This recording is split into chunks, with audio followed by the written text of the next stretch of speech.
Hi, welcome to my YouTube channel. I am going to start a series of YouTube videos for small business owners, and wanted to start off the end of the year with talking about how to register and start your small business the right way.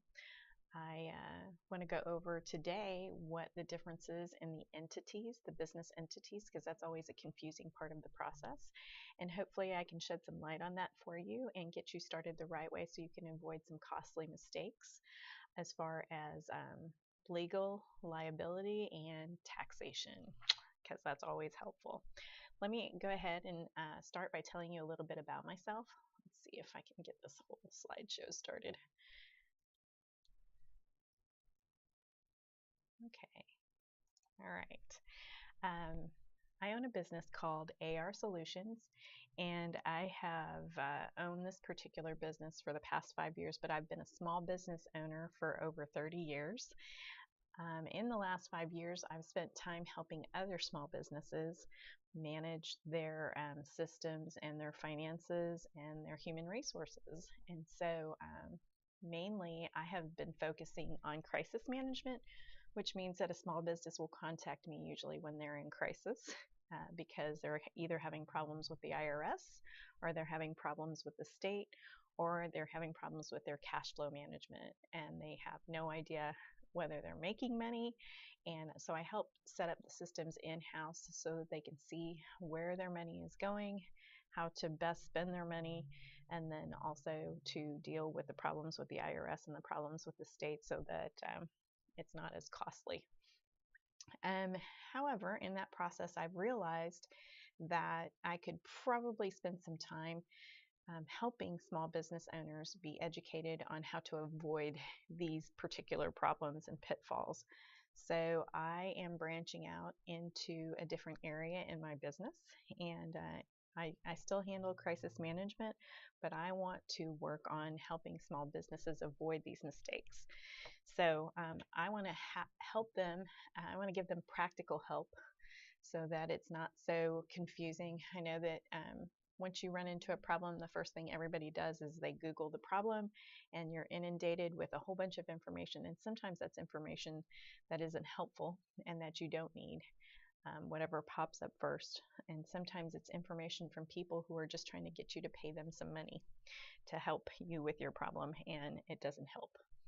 And then I also want to work on education for small business owners. I want to help them manage their finances in-house.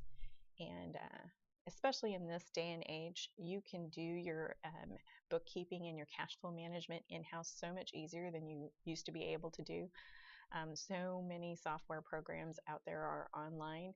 It's just you have to understand how basic accounting principles operate so that you can really utilize a program to their fullest extent. And then I also want to help small businesses with their hiring and firing practices.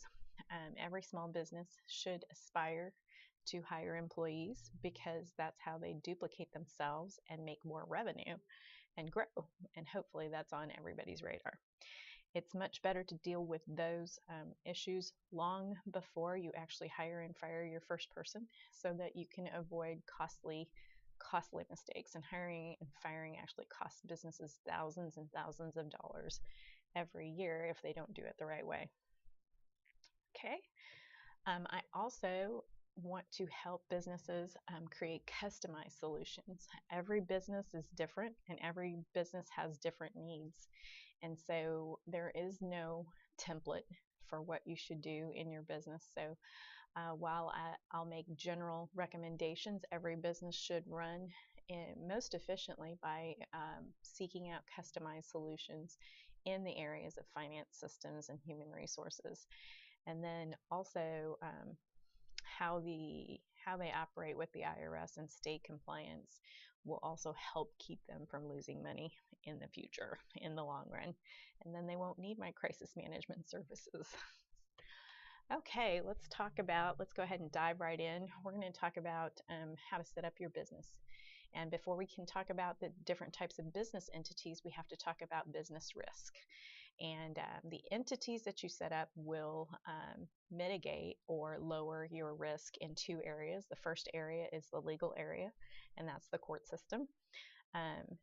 You want to set up your business so that only your business assets and your business capital can be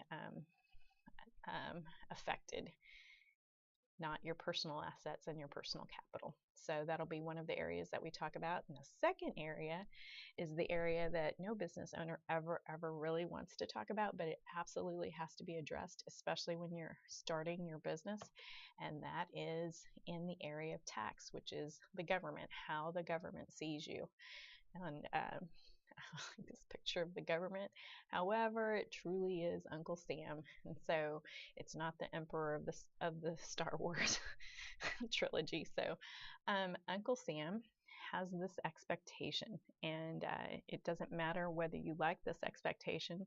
It's just what is the reality of running your business, that they expect that you pay them part of your profits, and that's in the form of taxes. And so if you don't have that expectation in the beginning, they will pile on what are called penalties and interest for you not doing that and not taking care of that. And that can actually level a business. I've been, unfortunately, part of several businesses that have had to close because they didn't take care of their tax liability. So Uncle Sam has to be paid. So when you're thinking about setting up your business, you want to make sure that you set up your business the right way so that you're not paying Uncle Sam too much, and that you're paying Uncle Sam in a timely manner so that they're not charging you for not paying in a timely manner, which they will do, and they don't care. So, all right, now that we've talked about business risk, let's talk about the different business entities when you're getting ready to register your business. The first business entity is called a corporation, and for most small business owners, you're not going to start right off with a corporation because while the corporation is the most protected and the least taxed organization, it also takes a lot to manage a corporation's liability and taxes. So usually they have whole departments handling their accounting and their risk. So those are corporations like Coca-Cola and Nike and Apple. I just mentioned them so that you understand the terminology, because the business entity that you most probably are interested in becoming has the word corporation in it, but it is not this type of corporation, which is a SCorp. The next business entity is called the sole proprietorship, and it's usually owned by one person. It usually doesn't have a brick and mortar or a storefront, and it's most commonly a service-based entity. This entity is subject to self-employment tax, which used to be a huge issue because it's a 15% tax on top of everything else that corporations and SCorps are not subject to. So it was a big burden on the small business owner. And in 2018, that law changed, and now all businesses get a 20% cut straight off of their taxes, which makes the self-employment tax pretty much null and void. But I'm going to still mention it because these tax laws change as our governing bodies change. So when President Trump came into office, he's a big businessman. He passed a bunch of laws that were pro-business, and this happens to be one of them. But if he's no longer in office, self-employment tax might come back and be an issue again, and you're just going to need to know what that means. Okay. The most common business entity is called the Limited Liability Corporation, and it simply means what it says. It's a corporation, but it's not a corporation under the terms of a SCorp. It's a corporation. It just means it's an organized entity that has limited liability. And so the risk, legal risk for a limited liability corporation is diminished or only to your business assets and your business capital, not your personal assets and your personal capital. So it's usually one or more business owners who want to limit their liability in the eyes of the court to business assets only. Sometimes it has a brick and mortar, sometimes not. Sometimes it has a storefront, but most brick and mortars are LLCs, and most storefronts are LLCs.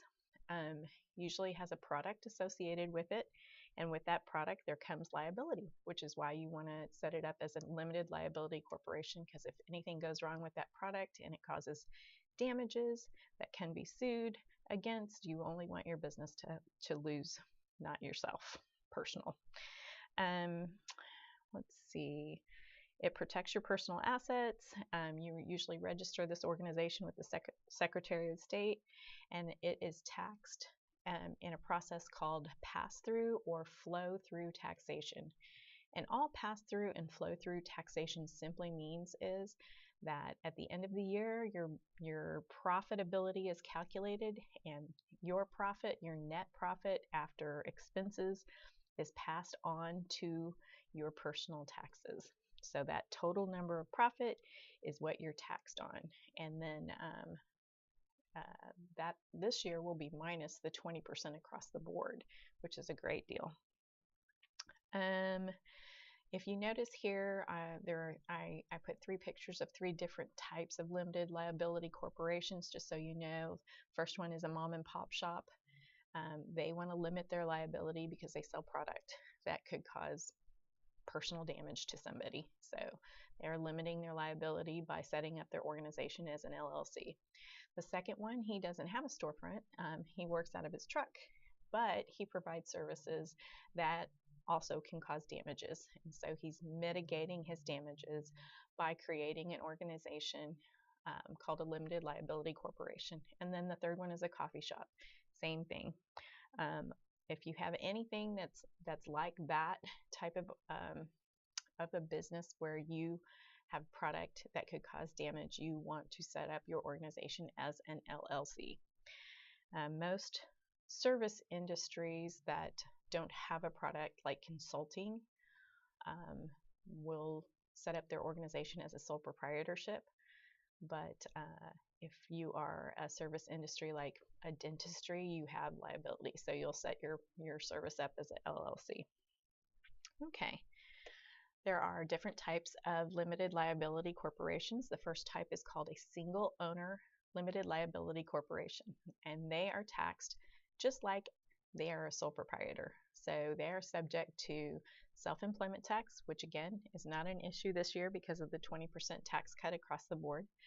And they have flow-through taxation, and their personal assets are protected from litigation.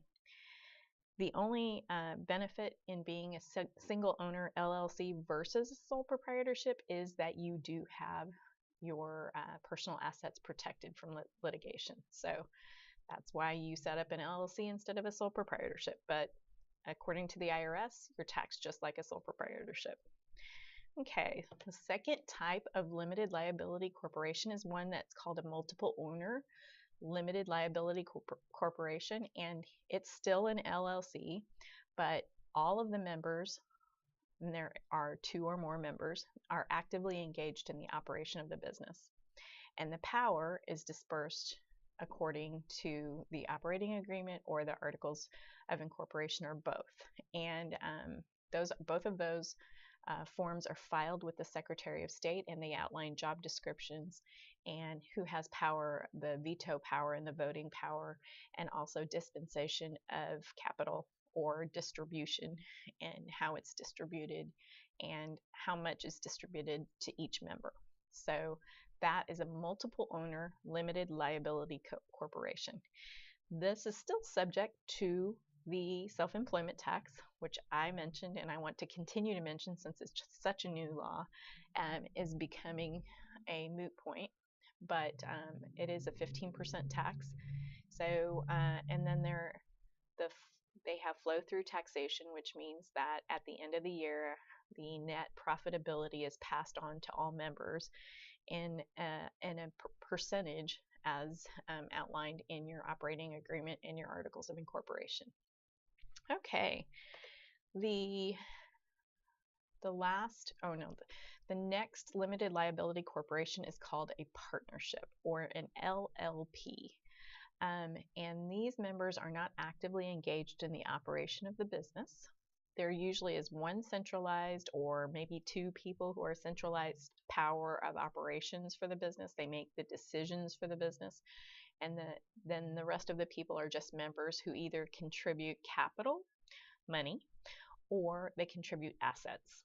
And so they will have an operating agreement where the distribution of the profitability is outlined, and but all of the decision making flows through a centralized power, and those are the people that are actually operating the business. Again, it has flow through taxation or pass through taxation to the partners, and it's subject to self-employment tax, which is a moot point.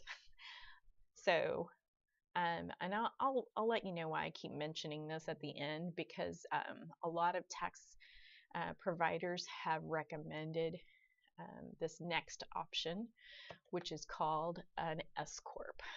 And an SCorp is a limited liability corporation with an SCorp attachment to it, which means a couple of things. First of all, they have to have employees that are on payroll. They have to have at least one managing member must be on the payroll as well. They're not subject to 1099s because they're an S-Corp. They get a Schedule K issued by the tax provider, and all of their taxes have to be, all of their tax paperwork has to be in 1 month before regular filing. So it's March 15th and it's September 15th if you file an extension. And they're not subject to self-employment tax. But here's the downside to it, and this isn't really an issue until this year when the 20% across the board tax cut came into play, because an S-Corp has to be managed. And one of the biggest mistakes I see most small business owners make is not managing the S-Corp. And by management, I mean, if they have employees, they have payroll. And if they have payroll, they have payroll tax, withholding tax, unemployment security commission tax. And all of those have to be paid on a monthly and quarterly basis, and all of the reporting has to be done quarterly. And FUTA, also federal unemployment tax, is also included in that, and that has to be filed yearly. So if you don't manage that, either by outsourcing your payroll, which will cost you more and make, in some cases, not be cost effective as far as saving you on that self-employment tax, because you're having to pay payroll tax and you're having to pay a payroll organization to manage your payroll taxes and your reporting, or hire somebody in-house who is not revenue producing to manage that. It makes becoming an S-Corp not really a valuable or a step that you want to take if you are a relatively small business who doesn't have the ability to pay those kinds of expenses right off the top of their profits, because those are paid all the time and continually, and you can quickly get upside down in that. And that's usually where I have to step in, and the penalties and interest on not paying your payroll tax are extremely steep. Actually, they're outrageous. So I wouldn't recommend that you become an S-Corp without some real deep thought and processes for growth, so that you can manage the extra revenue that's going to have to go to that, if that makes sense. Okay, that was your business entities in a nutshell. I am actually going to have a free webinar on Thursday, January 3rd, which is going to go through the whole entire process of setting up your LLC the right way from start to finish. You should be able to do this in an hour or less, and you should only be out of spending the amount that it costs to file with the Secretary of State. If you Google LLC, you're going to get inundated with a bunch of businesses who try to be helpful but can charge you anywhere from $300 to $5,000 to do something that you can completely do yourself. And I recommend that you do it yourself. One of the reasons I am so passionate about educating small business owners is because there are so many things you can spend your money on, needlessly spend your money on, that you could have saved and put into revenue making instead of doing things like this unnecessarily. So, if you would like to sign up for my webinar, you can go to my website, which is going to be in the comments below, or you can go to my Facebook page and sign up there. What's great is I'm going to have a special bonus for those who sign up, and make myself available to answer any questions for them about the whole process, so that you don't feel like hey, I watched this webinar, I tried to follow all the steps, and I still couldn't figure it out. I want you to be able to figure it out, and I want you to be able to file for your business correctly and be able to start your year off awesomely. So let me know if you have any questions. I would be more than happy to answer those questions, but like I said, I went over just a part of what I'm going to go over in the webinar. So please join me on Thursday, January 3rd at 2 p.m. and hopefully I'll be able to solve all your problems, get you started off in the new year right, and good luck to everybody. I think it's awesome. Congratulations for wanting to start your own business. There's no time like right now to start your new business. Everything is in place for this to be an easy process for you. And we'll see you next week.